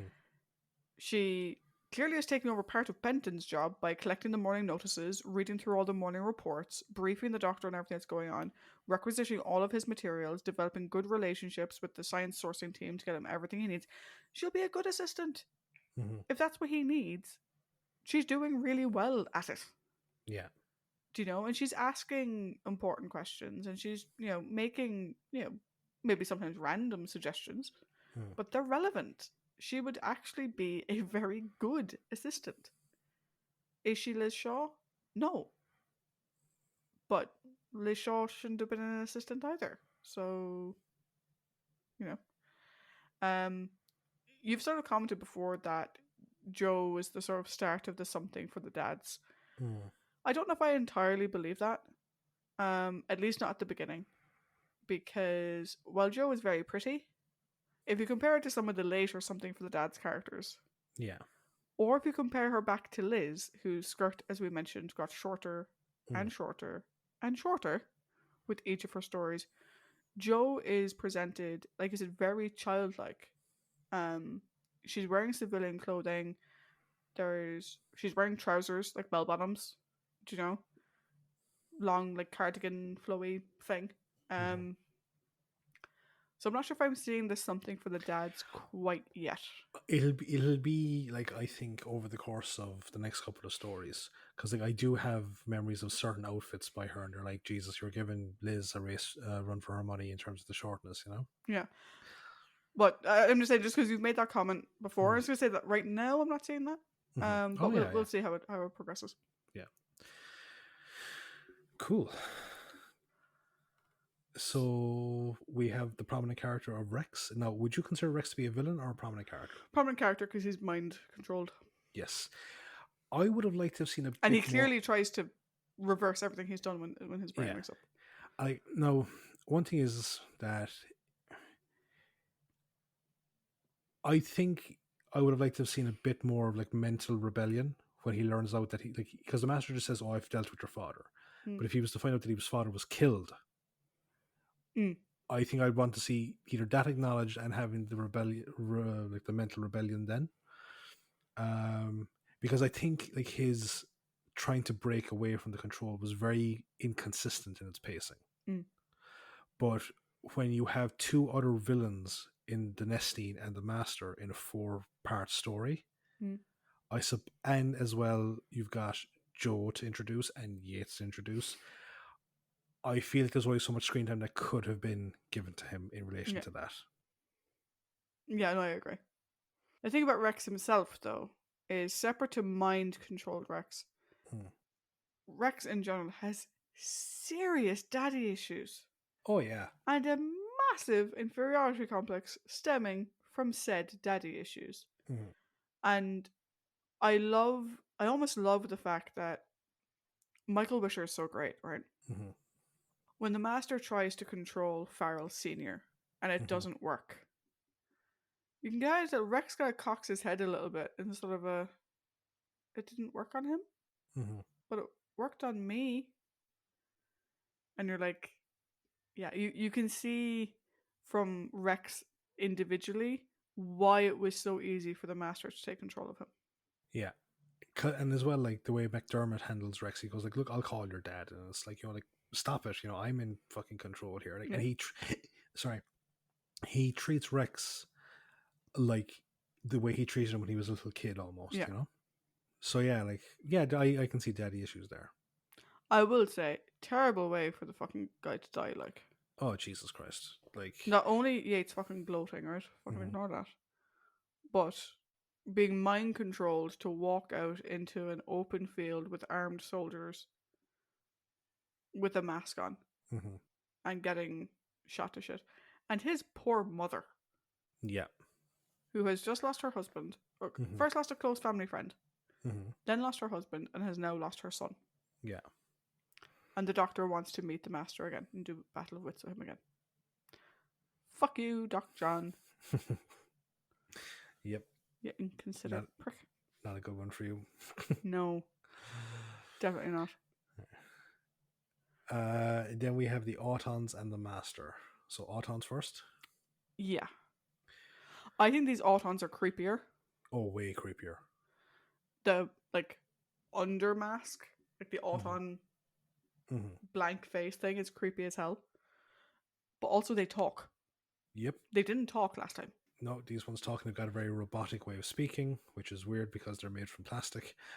um, like what really kind of adds to the creep factor of the Autons, or even like the Nestine in general, Mm. is that anything plastic is now a weapon, which is really fucking spooky. Mm. Because like this is Well, anything plastic could be a weapon. yeah, anything plastic could be a weapon. Like this is a prime example of how Classic Who made the ordinary thing feel scary. Mm. And like a very long time before Blink did it with the moving statues. Yeah. Like Like, if you think about it, like, I mean, one of the things that New Who's done, I always have this rule of, like, the episode with the black cubes. yeah. And it's like, well, that's just fucking weird. Mm. That's not every day. No. Do you know? Where, like, everyone's sitting and looking at a black cube. Or, with the ghosts in the end of season 2. Yeah. Or whatever, where it's not every day. Yeah, it's Whereas daffodils, there's a day called Daffodil Day where people give out free plastic daffodils. mm-hmm. Or And plastic, I love daffodils, and this story made me slightly not like daffodils anymore. plastic dolls. Even like I remember like the sequence with the plastic chair. Mm. No, it looks a small bit silly because the guy is deliberately trying to slide off it in order to make it look like it's enveloping him. But the concept of it is terrifying. Oh yeah, And I remember my cousin had like one of those types of chairs. I And had one too. Yeah, I remember like we were kind of arsed around. I fell off it, and it landed on top of my face. Mm. And like it's a small bit of plastic, but like those first couple of seconds where you're like trying to scramble it off you. Mm. Because like the same thing happened to me once I went swimming and I got trapped underneath someone's double eight inflatable or inflatable eight, and I was trying to find the pocket of air to climb back up through. Mm. So it's like when Joe gets that small little film of plastic put over her face, which I think is an ingenious way to kill people. Oh, it's fantastic. Perfect crime. It's like stabbing someone with an icicle. Mm. It just adds, like, as I said before, like the shop dummies are iconic from Spearhead, but it just makes the whole thing really fucking spookier. And like the Autons are dressed like these very garish, like bright outfits with big plastic, fake heads. But the fact that they're fighting the unit soldiers and kicking their ass, I know it might seem silly, but it actually just adds to the creepiness factor, you know? Mm. Now, the guys with the big heads. Yeah. Now, you know this about me. Other people don't. It's a weird. I have weird phobias, right? One of my weird phobias is I do not like people in mascot suits getting close to my person. Mhm. There's a reason. Not going into it. Yeah. I don't like them. There is one exception and one exception only, and that is Disneyland. Yeah. But only for Disney characters in Disneyland. Disneyland. They're Yeah. only safe in Disneyland because that's where they live. Mhm. So for me, they're creepy just in general. They really are. They're just fucking haunting, like. Never mind the fact that they're this like alien consciousness. I don't like people in mascot suits in general. I don't like them. Like I remember we were doing a kickoff thing for this like reward and recognition scheme in work, Mhm. and to kick it off, one of the girls arranged a rental of a Mario and Luigi costume, Mm. like a thing that you climb into, do you know? And I was like, stay the fuck away from me. And like, oh, but I was like, nope. And they were coming around giving out sweets, and I put a customer on hold and disappeared down to the device lab until they left. I was like, nope, Not having it. get away from me. Yeah.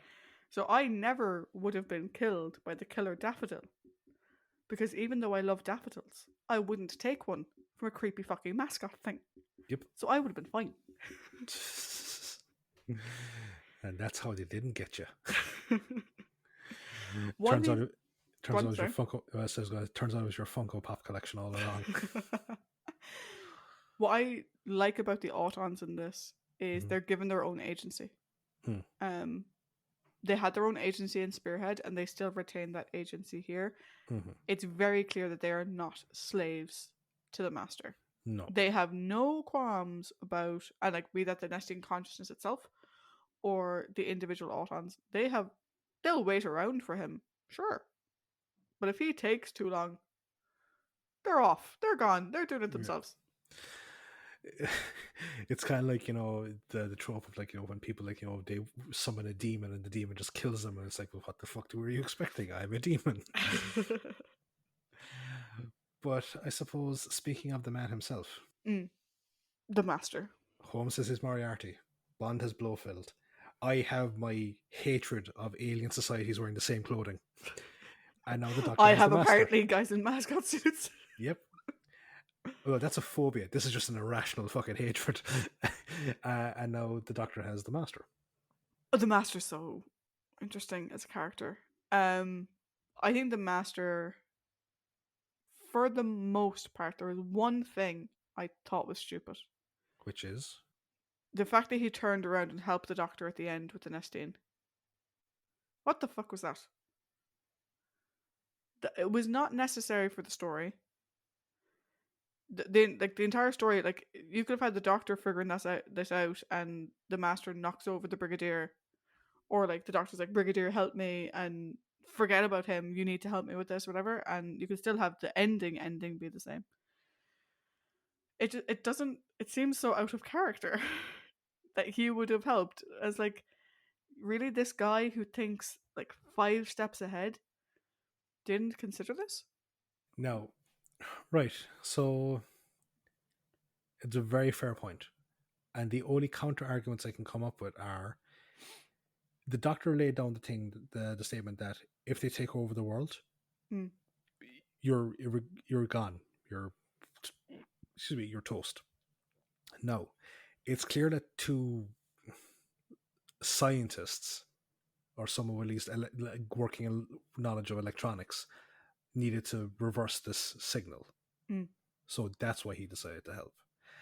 And also, like, that thing was like,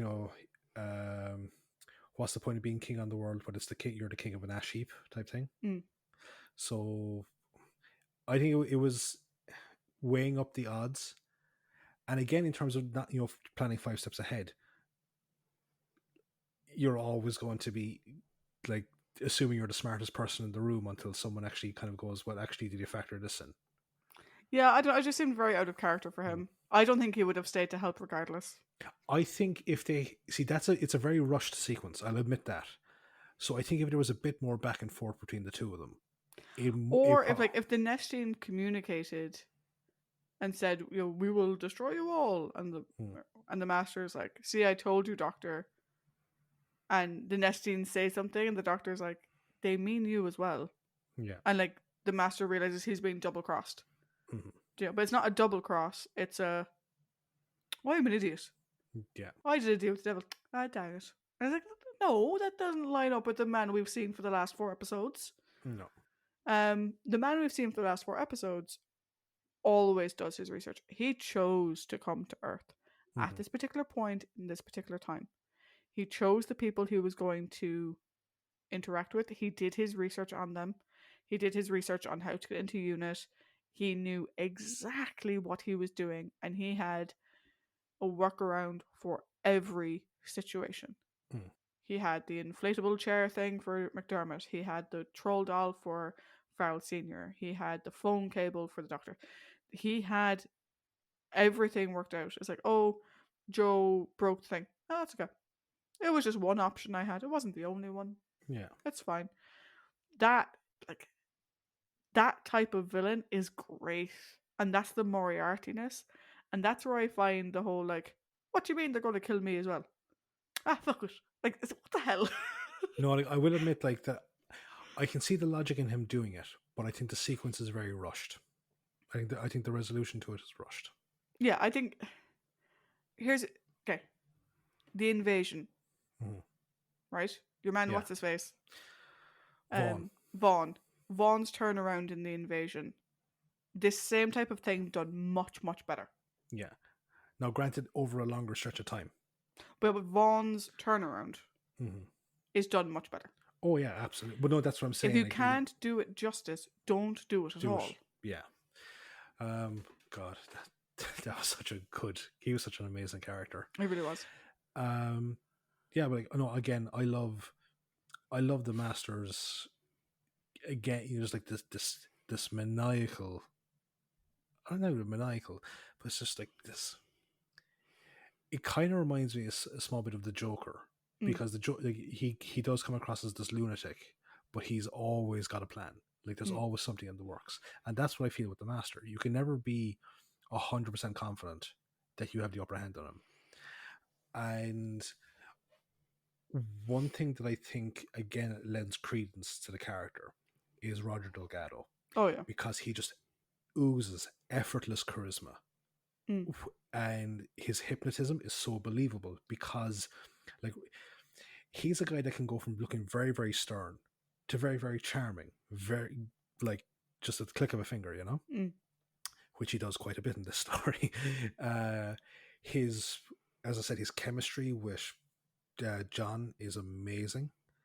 Like that standoff they have in the lab where he's holding his, it's an His sonic unnamed, screwdriver. it's not a sonic screwdriver, it's a tissue compressor, Mm. which it's not named until later on, but that's the thing that he used to shrink the man in the lunchbox. I'll come back to that in a bit. Yeah, basically it just miniaturizes the person's body, but it kills them as a result. It's like the pin particle, but without the suit. So with that, like, and he's just there, like, he's holding it almost like a cigar, and he's just like oh, the dialogue between the two of them, and yes, I do not like the way that the Doctor is looking forward to them butting heads again. However, as a fan, I cannot wait to see the Master in the show again, Mm. because he's such a fascinating villain. Oh yeah. Oh no, I completely agree. Yeah. I completely agree.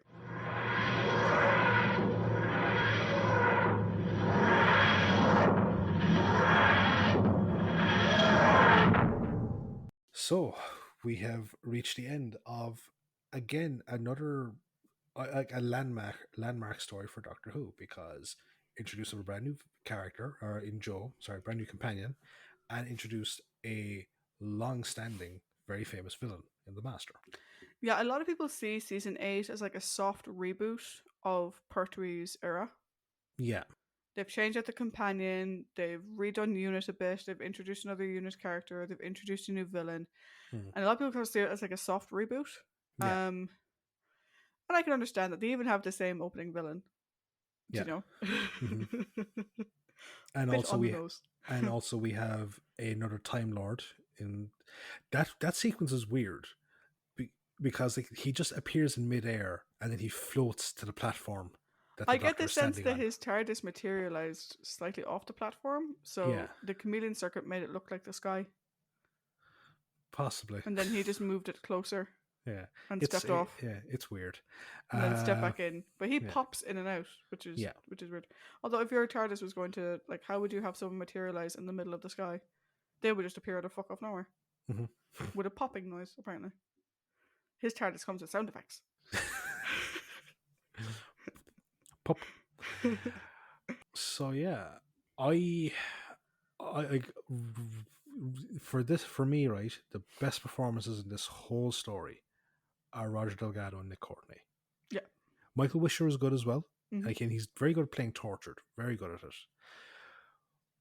Jo, however, hasn't quite hit the mark for me yet. She hasn't made a huge impact. Mm. I'm not liking Yates, and again, it isn't just like the Benton fanboy in me. It's like he's shown me nothing that has kind of really enamored me or him to me. And I think the Doctor is, is a prick in this story Mm. from start to finish. Like he's got some good start stuff in the middle in terms of being a detective and being a scientist, but he's not a very good with interacting with his colleagues in this one outside of defending the Brigadier. But this kind of goes back to there was a Troughton story that I thought he was absolutely fucking the pits in. I can't remember which one it was. Was it Wheel in Space? Yes, thank you. Yes, Wheel. This is the worst I have seen the Doctor since the Wheel in Space. Mm. I am looking forward to seeing how things go. Mm. Because now that we know the Master is on Earth, so he's probably going to turn back up again. I wonder when. So for me, and again, the Autons, one thing, as I said before multiple times, I love when a recurring enemy comes back with a brand new element to it. Mm. So I enjoyed a lot about this story, Mm. and I've given it a 3.75. Okay. I'm a little bit lower. Okay. Not by much though. I was tempted to go a lot lower, and then I changed it. Two. No. Look, it's a good opener, but it's not Mhm. great. Mhm. And for me personally, it doesn't compare to Spearhead as a season opener. No. So what I will clarify, what I will definitely agree with you on, okay, is I think the Autons are Oh better yeah, in oh yeah, this. yeah. No, no, no. Yeah, But no, the no, the story as a Autons are whole, better in this, but the story as a whole, yeah, no, yeah, doesn't no. compare to Spearhead. Spearhead Yeah. is the better story. Story as a whole does not compare to Spearhead as a Mhm. season opener, as an introduction of new characters, blah blah blah. Yeah. I'll do the things I liked first because you Mhm. seem to like the last time. The things I liked. The brig was great. I love the new look of Unit, with the Mhm. exception of the missing Jeep. They're looking more professional. They're not wearing the Captain Von Trapp jumpsuits anymore. Mhm. The story as a whole was good. The Autons were fantastic. They were fantastic. Roger Delgado's acting was brilliant, and while Jo didn't make a big impact, she is interesting, and I Yeah. want to see her do more because, like I said when we were talking about her, I think Jo would make a very good assistant. Mhm. Do you know, she is not a peer, No. scientifically speaking, but she would make a very good assistant in keeping the Doctor on track, I think. So Yeah. I'm interested to see how that will develop. Things I don't like. First and foremost, I hate circuses. Mhm. Now, I said I watched the Blu-ray and there was the behind the sofa thing, and Katie Manning was one of the people on it, and she was saying how John Pertwee had to practically hold her back because those animals in cages, Mhm. they were real and they were there. Those elephants, they were real and they were there. Mhm. It was the 70s. It was a different time. I fucking hate circuses, right? Because also circuses have clowns. They have animals in captivity and clowns. Mhm. There's nothing about a circus I like. Separate from that, though, I don't like the ending. I don't think the Masters turnabout against the Nestine. I don't think it was given enough time to develop properly. Mm-hmm. I think it was incredibly rushed and it came across as out of character. I don't like the way the Doctor was so happy that the Master escaped and looking forward to seeing him again. I don't like how Gates. I don't like how Yates was so gung ho in She's gonna be. shooting down. She's coming for you, Crusher. Yeah. Also, what was with the tiny man in the lunchbox? You just explained it, right? Yeah. That was never explained in the episode. We see No. a tiny man in a lunchbox and is never mentioned ever again. Is the tiny man dead? We assume so. Yeah. No Well. one fucking knows. He's just Yeah. lying in a lunchbox. Yeah. There's never any talk about making him proper sized again. How the fuck have they explained to his family that he is a tiny man in a No. lunchbox? It's it's a lot more emphatic in later stories with them when that device is used because like again it was they used the CSO. Yeah, called Yeah. separation overlay. Yeah, Yeah, they used that to show the actual actor sitting down in the lunchbox or yeah. whatever the case would be. Later on, it's just a small little plastic figure. Oh, jeez. But like, Yeah. they never explain it. It is literally the like I was waiting, going, "What the Mm. fuck is that?" Like I Yeah. knew this story was about plastic. I Mhm. knew that already. Yeah. Well, like But no, like, like what the it. hell was that? Well, like no, sorry. The prop is a small plastic figure, but what it essentially is, as I said, is for anyone that's seen the movie Ant Man, it's the whole concept of shrinking the body down, but without a pressure regulation suit to keep the person alive. So This they is shrink fine. down. This Yeah. is this is fine, right? Yeah. None of this was in the episode though. I feel like we should just do our own cut of Terror of the Autons, and when that happens, Paddy will just speak and explain what happens, doing his best John Pertwee impression. That was never explained. We don't know what that blinky light was. I thought it was a sonic screwdriver because I didn't know. I actually also, it's because I am currently in the process of watching The Mind of Evil. Mm. I love John Pertwee. I love him. His acting, it's great. But when he's trying to emphasize pain, his eyes do this weird kind of like bug out motion that looks like he's getting a rectal exam. He has got to lay off that because it does kind of take you out of the moment, a small bit.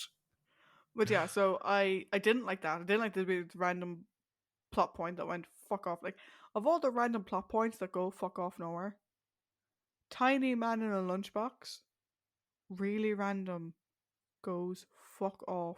No, never even mentioned. Hmm. They open the lunchbox, they gasp, and then they close the lunchbox. You saw nothing. And lastly, I don't like how they explained Liz leaving. Yeah. I would have much rather they said Liz went back to Cambridge because you don't really need her and she has work there that needs her attention. Simple as. Liz went back to Cambridge because she doesn't want to be part of a paramilitary organisation. Mm-hmm. Liz went back to Cambridge because we only had her for a short while and Cambridge wouldn't release her any longer since you're here as scientific advisor. Unit HQ in Geneva wouldn't pay for 2 scientific advisors. I could only keep one of you. And Liz wanted to leave anyway. There are so many other ways to explain Liz leaving that doesn't undermine the entirety of the previous season. Liz killed a man. She's in jail now. Yeah. Or my personal favourite, Liz and the Brig want to have a relationship and they can't while she's reporting to him. Mm-hmm. So she left. So she left and changed her name to Doris. But yeah, so all of that together, and I said the Autons were fantastic. The idea behind the daffodils is brilliant. The Master was fantastic. Blah blah blah. I gave it a 3.5. I nearly gave it a 3, and then I was like, no, you're being a bit. The Liz thing was rubbing me the wrong way, and the Mike thing and the Doctor thing were kind of overshadowing everything else. Yeah. But when I was doing up my notes last night, I was like, no, do you know what? I'm being overly critical. I have a lot of things I like about this story. Yeah. So 3.5. I think as a season opener, it's fine. Does it compare to Spearhead? No. No. Are the Autons better? Yes. But Spearhead is a better story overall. Yeah, no, completely agree. And it's such a shame now, as you said, that this is going to be the last we see the Autons for 30 fucking 4 years. Yeah, and from what I remember of 2005, They're back to Spearhead level, which is weird. but less terrifying because of the way that mannequins were developed Yeah. in the interim. Like, we'll get into it in I think about maybe 2 years time. Yeah, no, thereabouts. That is story, if I remember correctly, 156 where we see them. Mm. Yeah. Wow. So That's crazy. we'll get there soon. Mm. So in terms of season openers, where is that on the chart? Let's have a look. See, let me pull up. Usually, I have my list up, and I forgot this time. So we have. Okay, first of all, you gave it a 3.75, and I gave it a 3.5. Okay. So Spearhead was 4.5 for you, 4.75 for me. I love fucking Spearhead. Dominators was 2.5. Yeah. Tomb of the Cybermen was 4 and 4.5. Smugglers was 4 and 3.75. Galaxy 4 was 2.5. Planet of Giants was 3. It's kind of middle of the pack. Cool. It's kind of weird. I find it weird that we give Tomb of the Cybermen so much higher than this.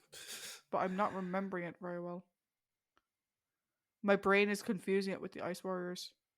And so that kicks off season 8. We have a new companion, a new villain. Join us next week when we will join the Doctor, Joe, and Unit in their next adventure in the Mind of Evil. Until then, guys. Bye. Bye. Bye-bye.